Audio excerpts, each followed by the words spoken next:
Bonjour, aujourd'hui on va pas vraiment faire de la poésie, hein. Je vais vous dire un texte, c'est l'histoire d'un de mes patients, donc dans les années 1810 par là. Donc ce patient avait eu un problème et donc j'en avais entendu parler et je vais vous en dire l'histoire. Voilà. Donc j'ai mis les instruments professionnels, j'ai mis aussi le t-shirt professionnel, voilà. Et donc ce patient s'appelait Monsieur Rondon.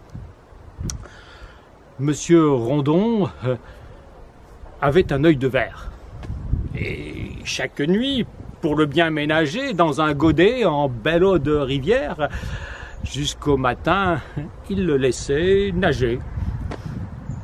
Or, il advint, si on en croit l'histoire, qu'un soir, mon borgne, au gosier toujours sec, sans y penser, étourdiment, va boire l'eau du verre et boire l'œil avec.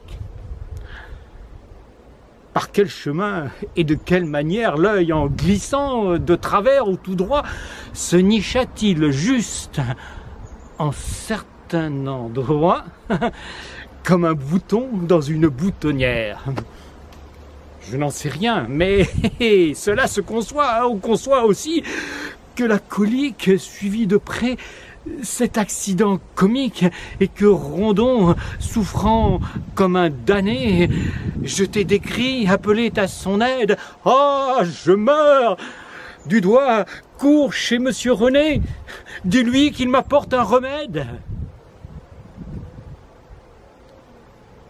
Seringue en main, lunettes sur le nez, voyez d'ici le bon pharmacopole, agenouillé, sans se douter de rien, et puis, découvrant ce que vous savez bien, s'arrêter net et perdre la parole. « Eh bien, monsieur, lui dit le malade aux abois, qu'avez-vous donc à tant rester en garde ?»« Monsieur, depuis 50 ans que j'en vois, c'est le premier d'honneur qui me regarde. » Voilà. À la prochaine.